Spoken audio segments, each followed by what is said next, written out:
Donc nous abordons maintenant les prêts immobiliers en devises. Alors les prêts immobiliers en devises, il faut savoir qu'ils sont basés pour la plupart sur le Libor ou le Ribor, et ces index ont fortement baissé au point qu'ils sont arrivés sous le point zéro. Le Ribor est à 0,8. Et contractuellement, dans tous vos contrats, sur les prêts en devises, il est indiqué clairement que quand le Libor ou le Ribor varie vers le haut ou vers le bas, il y aura au bout, que ce soit le Libor 3 mois ou 1 an, mais il y a à un moment donné un nouveau calcul qui est effectué et qui vous oblige à payer plus des mensualités plus élevées ou éventuellement à payer moins. Jamais, aucun contrat, c'est indiqué nulle part, ne stipulait que le Libor n'a pas le droit de descendre sous zéro. Aucune loi, aucune jurisprudence n'existe à ce sujet. S'agissant des explications qu'ont fournies certains organismes, en expliquant qu'il était interdit de faire un prêt à taux zéro et qu'automatiquement l'organisme de prêt devait gagner de l'argent quand il fait un prêt. Nous sommes tout à fait d'accord, il n'y a pas de problème. Alors pour une fois, nous sommes sur la même longueur d'onde, simplement nous ne voyons pas les choses sous le même angle.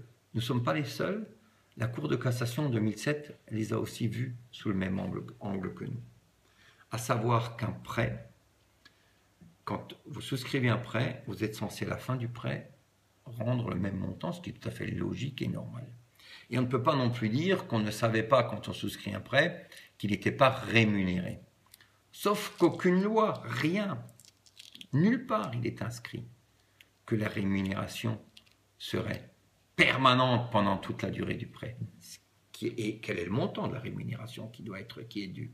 Ce qui est important, c'est que quand le prêt est finalisé, donc il arrive à échéance, que vous ayez remboursé les montants que vous deviez, que vous ayez remboursé l'intérêt que vous deviez, qui a été convenu contractuellement. Il faut bien noter que ce n'est pas l'emprunteur qui établit le contrat, il le signe.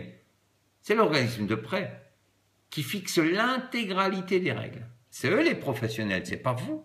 Les professionnels, c'est eux. Ils ne s'arrêtent pas au fait qu'ils vous obligent à rembourser vos prêts. Ils vous ont systématiquement obligé à souscrire une assurance pour ce prêt auprès de leur organisme. Donc là aussi, ils ont gagné de l'argent. Depuis des années, ils gagnent de l'argent et vous étiez, et c'est normal, vous avez rempli vos obligations contractuelles. Mais ces organismes de prêt, eux, n'ont pas rempli. Et on va me dire, mais peut-être en quoi cela regarde le comité de défense du travail frontalier, vous avez tout à fait raison. C'est un problème de consommation qui ne regarde en rien. Sauf que, à 2 reprises, une fois en public, lors d'une assemblée générale, un directeur a dit « Nous n'accorderons pas les prêts à taux zéro aux frontaliers parce que nos banques seraient en danger, ceci, cela. Et surtout, depuis le mois de février, les frontaliers ont gagné 17% de plus. » Quand je suis allé voir ce directeur, bien sûr, il a été applaudi par l'ensemble du public de l'Assemblée générale, présent à l'Assemblée générale. Il a été acclamé. Donc on s'est moqué de nous ouvertement. Il y avait des frontaliers en place, ils ont peut-être applaudi eux aussi, puisqu'ils étaient à cette Assemblée générale, sans même se rendre compte qu'on se moquait d'eux. Peut-être qu'ils étaient même d'accord, j'en sais rien. D'accord qu'on se moque d'eux, je ne sais pas. En tout cas, ce directeur m'a dit non, le journaliste, il a rien compris. Moi, j'avais parlé de l'historique des événements passés. Et dans l'historique, il faut quand même noter que le taux de change euro-franc suisse est quand même un événement historique. Et donc, j'avais pas lié ça au prêt. N'étant pas présent à cette assemblée générale, j'ai accepté sur le coup ces explications. Sauf que, pas de chance pour lui. Quelques semaines plus tard, j'ai reçu une lettre d'un frontalier qui lui-même est client à la même banque, auprès du même organisme, mais dans une autre commune. Et c'est une grande banque d'ailleurs aussi. Le directeur lui explique à ce monsieur par courrier, par lettre, qu'il faut qu'il replace tout d'abord et d'entrée les éléments dans leur contexte. Et lui aussi écrit en toutes lettres qu'il ne faut pas qu'il se plaigne, le client. il a quand même 17% de revenus en plus depuis le mois de février. Et ça regarde le comité des fonds et travailleurs frontaliers. Parce que là aussi, il y a un mélange de genres que nous ne pouvons pas accepter. Il est impensable qu'on ne respecte pas des obligations contractuelles simplement en expliquant finalement, taisez-vous, vous gagnez plus qu'avant. Mais ils sont complètement idiots, ces gens-là. Ces gens qui racontent ça. Ils ont raison et tort en même temps. Parce que combien de frontaliers ont vu leur salaire baisser parce que les employeurs suisses les ont imposés? Combien de pions ont été licenciés? Combien savent que leur entreprise va licencier à cause de ce problème euro-franc suisse? Et ceux qui ont été licenciés, à quel prix doivent-ils acheter leurs francs suisses pour pouvoir honorer leurs prêts? Et ça, est-ce que la banque, elle s'en préoccupe? Pas du tout. Donc là, je dis, on est non seulement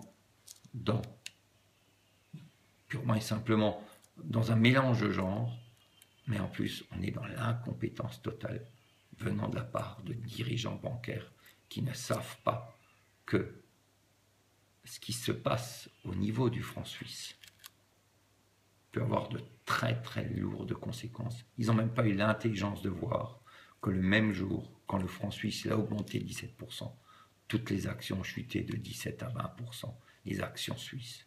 Donc il y a quand même une relation de cause à effet. Voilà, c'est pour cette raison que nous allons publier sur notre site une petite lettre de relance à ces diverses banques et organismes de prêt.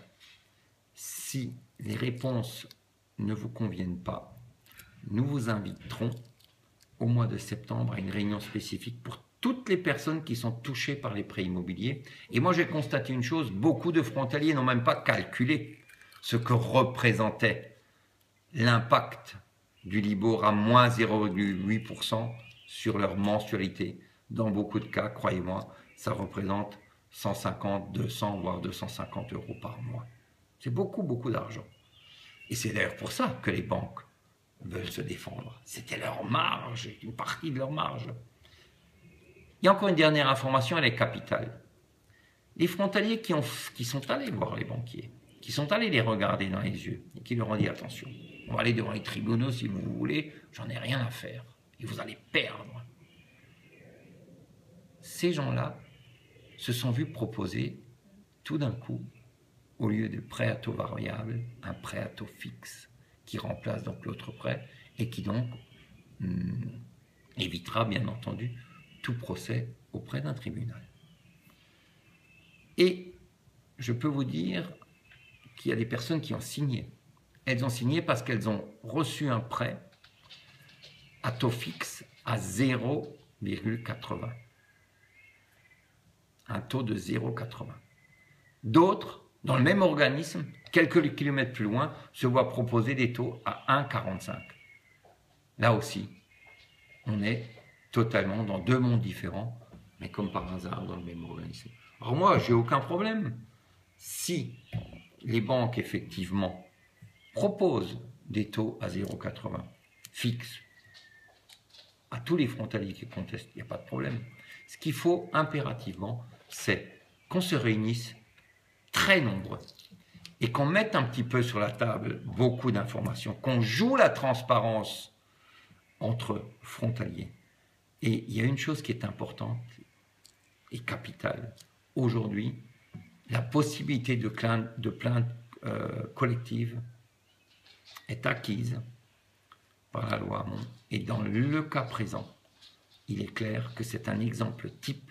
Et croyez-moi, ce que les banques pensent pouvoir économiser à ce jour en n'appliquant pas la baisse du taux du Libor, elles risquent d'en perdre beaucoup plus le jour où un juge décidera qu'elles avaient tout faux.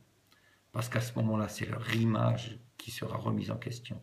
Et la confiance des emprunteurs, puisque les emprunteurs, normalement, n'ont pas à s'occuper, et ne se sont jamais occupés, de savoir si les banques respectent leur contrat ou non. Elles ont fait confiance au banquier, et nous constatons que le banquier abuse, non seulement ne respecte pas ses obligations contractuelles, mais quand on l'interpelle à ce sujet, les banquiers évoquent des excuses totalement incohérentes et totalement inadaptées à la situation, et surtout des excuses juridiquement qui ne tiennent pas du tout la route. Voilà, merci, à bientôt.